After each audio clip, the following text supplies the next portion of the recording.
It was a cold November afternoon in 1985 when a hunter wandered off a trail in Bear Brook State Park, New Hampshire. As he moved through the dense brush, something strange caught his eye. An old, rusting metal barrel, partially buried beneath a pile of leaves and debris. At first glance, it looked like garbage, but the moment he nudged it, an overwhelming stench escaped, the kind of smell that clings to your throat. He called the police, and when they opened that barrel, what they found shocked even the most seasoned officers. Inside were two bodies, badly decomposed. One adult woman, one little girl, wrapped in plastic, bones and cloth intertwined in a horror show no one expected to find in the middle of a family-friendly state park. The police quickly cordoned off the area. News vans started to arrive, and the town of Allenstown, a quiet, blue-collar community, began to buzz with rumors. Who were they? How long had they been there? And the most disturbing question of all, where were the missing persons reports? They didn't find any.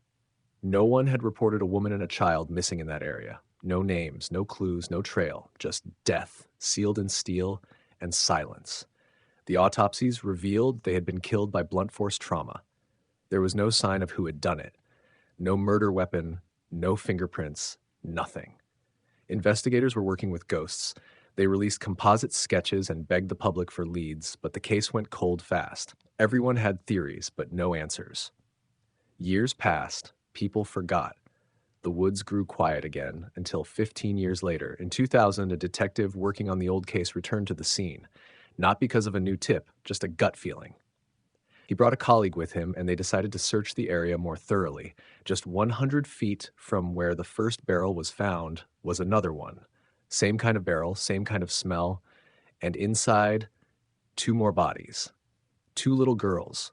One estimated to be around 3 years old, the other possibly as young as 2. 4 bodies, 2 barrels, all left in the same patch of woods, all likely related.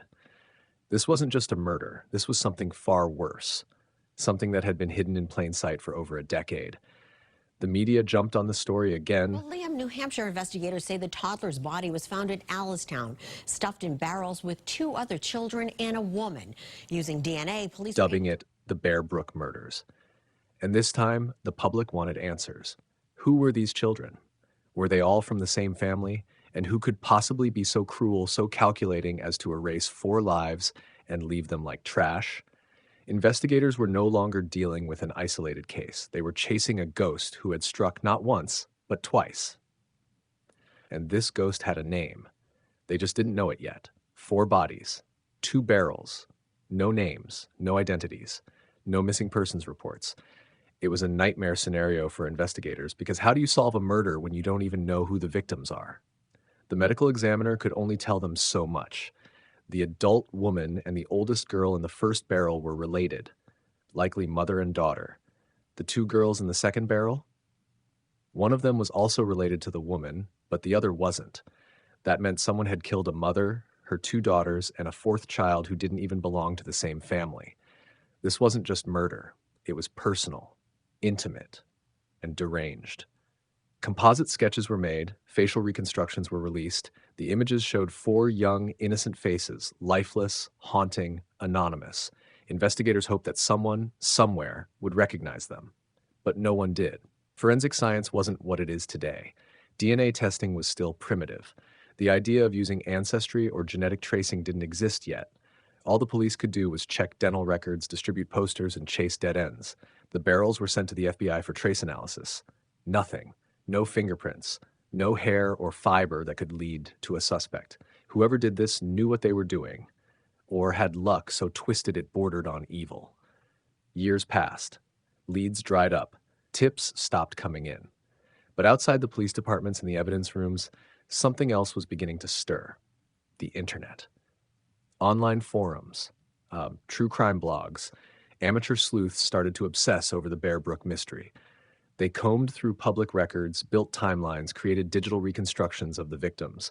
Reddit threads speculated on everything from satanic cults to serial killers. One theory even suggested the barrels were placed there as a warning to someone, like a mob message. But they all hit the same wall. No names. And without names, there could be no justice. Still, some investigators refused to let it go. They believed the answer was out there, just hidden in the noise. In 2015, a new team reopened the case using updated forensic tools, this time hoping to extract DNA that could tell them something, anything. And then, a breakthrough. DNA was successfully pulled from the remains of the victims. It was sent to a brand new type of database, not just criminal, but genealogical, the kind people use to find long-lost relatives. Suddenly, the case that had been cold for decades was heating up fast. If you're fascinated by how modern technology is solving the impossible, you're in the right place. Subscribe now, because this next chapter changes everything. The Bear Brook case was no longer just about murder. It was about a hidden network of family secrets, fake identities, and a predator who moved through life like a ghost. The killer had been close, closer than anyone could have imagined. For over 30 years, the Bear Brook victims were faceless. But everything changed when investigators turned to a radical new approach: genetic genealogy. This method wasn't about comparing DNA to a database of criminals. Instead, it involved uploading genetic profiles to public ancestry websites like GeneMatch, used by everyday people trying to find distant relatives. It was controversial. It was unprecedented, but it worked. Within weeks, they had their first match. Not to a killer, not to a parent, but to a cousin of one of the little girls. That girl was alive. Her name was Lisa Jensen, and her story was stranger than fiction. In 1981, Lisa had been found abandoned in California by a man claiming to be her father. He said her name was Lisa and that her mother had died. For years, no one questioned it. She was adopted. She grew up, but something never felt right. Decades later, Lisa began to dig into her past, and the man she once called Dad was exposed as a fraud. His real name? Terry Rasmussen. And the moment his identity was confirmed, investigators' jaws dropped. Rasmussen had a long, violent history under several different names. He'd been arrested for drunk driving, domestic abuse, abandonment, fraud, and now they believed murder. Because Lisa wasn't just a kidnapped child, she was a survivor. The woman in the barrel, one of the first victims found in Bear Brook, was Lisa's biological mother. But the revelations didn't stop there. As genealogists built Rasmussen's family tree, they began connecting more and more dots. One of the girls in the second barrel, she wasn't Rasmussen's child, but she had lived with him, he had cared for her, then killed her. It was a chilling pattern: meet a woman, gain her trust, move in, then one by one erase the entire family. Rasmussen was a drifter, a manipulator, a predator with many faces and many names. He used aliases like Bob Evans, Curtis Mayo Kimball, Larry Vanner. Every time he moved, he left someone broken behind. The media dubbed him the chameleon killer. But who was he really? And how many lives had he taken? The Bear Brook team was closing in. They had DNA, they had aliases, they had victims, but they didn't have closure. Rasmussen had died in prison in 2010, serving time for a different crime. He had escaped accountability for the Bear Brook murders while alive. Now his crimes were being pieced together like a jigsaw puzzle from hell. Investigators realized Bear Brook was just one stop on a long, deadly road. He had traveled from state to state, leaving behind fake names, broken families, and a trail of death. How many victims do you think never made it into the news? How many names have been lost? Let me know your theories in the comments. I read every single one. Bear Brook wasn't an isolated horror. It was part of a much larger story, and that story was still unfolding. Terry Rasmussen. To some, he was Bob Evans. To others, Curtis Kimball. He signed documents as Larry Vanner. He worked under aliases, lived off the grid, and left no digital trail. Every new identity came with a new girlfriend, a new job, and eventually, a new victim. But behind each mask was the same man, a cold, calculating predator with a singular goal: control. He didn't kill in a frenzy. He didn't leave chaos in his wake. He moved methodically. He inserted himself into the lives of vulnerable women, isolated them, and then, when no one was looking, he erased them and their children from the map. He was a walking void. Authorities now believe Rasmussen may have started killing in the 1970s. One of his first known aliases, Curtis Kimball, was linked to a DUI arrest in California in 1985, the same year the first barrel was discovered in Bear Brook. When police ran his fingerprints years later, they discovered he had used at least 5 different identities in multiple states. One of his most disturbing acts? Pretending to be a loving father while caring for a child he had kidnapped from a murdered woman. That child, Lisa, spent years thinking she was his daughter. He fed her, clothed her, taught her to lie, and told her her mother was dead because of a car crash. But he never mentioned that he had likely killed her mother himself. It's horrifying to imagine a little girl growing up with the man who murdered her family. And Lisa wasn't the only child. Rasmussen likely had biological children of his own. In fact, DNA proved that one of the unidentified girls found in the second barrel was his daughter. He killed her too. Let that sink in. He murdered his own child and buried her in the woods. By the time investigators unraveled the web, it spanned decades and half the country. Every alias led to a new city, a new woman, a new grave. And still, questions remained. How many more victims were there? What names are we still missing? And how did no one catch him sooner? If you're finding this story as chilling as we are, don't forget to subscribe. We uncover the darkest corners of true crime every week, and the next part of this case is just as disturbing. With Rasmussen dead, many believed justice would never be served. But then, in 2017, forensic genealogy would bring one final breakthrough, one that would give the Bear Brook victims something they had been denied for over 30 years: their names. For decades, they were known only as the Bear Brook victims. 4 lives reduced to sketches, case numbers, and haunting reconstructions. But in 2019, after years of relentless forensic work and breakthroughs in genetic genealogy, they finally got what they deserved: their names. The woman found in the first barrel was identified as Marlise Elizabeth Honeychurch.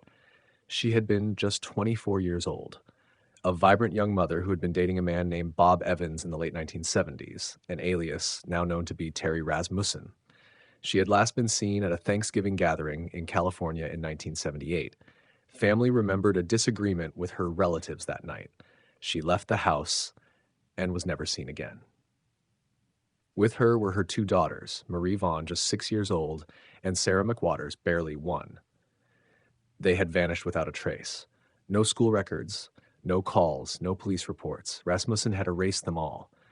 But the 4th girl, the unknown child found in the second barrel, was still a mystery, until DNA testing proved the unthinkable. She was Rasmussen's biological daughter. Her name is still unknown. Her mother has never been identified. Her face, like the others, was reconstructed. Her tiny bones told the story of a life barely begun and violently ended. That child likely lived with Rasmussen. He raised her. And then, like the others, he murdered her. Why? That's the question no one can answer. Was it control, sadism, a desire to erase every witness? We may never know. Rasmussen took those truths to his grave. But now, thanks to modern science and the relentless efforts of cold case detectives, these victims are no longer silent. They have names, they have stories, and they have people who still care. Family members who hadn't seen Marlise since the 70s came forward. They shared photos, stories, memories. The little girls who had been anonymous sketches were now daughters, cousins, grandkids, loved, missed, never forgotten. The Bear Brook case was more than just a murder mystery. It was a warning, a demonstration of how predators can hide in plain sight and how they often count on our silence. But technology, perseverance, and a spark of human compassion shattered that silence forever. If this story moved you, leave a comment below in honor of Marlise, Marie, Sarah, and the 4th little girl still waiting to be named. Let their memory be louder than their killer ever was. The Bear Brook murders changed everything, not just for the families of the victims, but for the entire world of criminal investigation. This case was the first in U.S. history to be solved through forensic genetic genealogy. A method once used by curious people to trace family roots had suddenly become a weapon against the monsters who walk among us. Because of Bear Brook, law enforcement agencies across the globe began reopening cold cases, uploading DNA to public databases, and finding justice for victims long buried and forgotten. Killers who thought they were safe, who had hidden for decades, began falling like dominoes. And it all started with 2 barrels in the woods.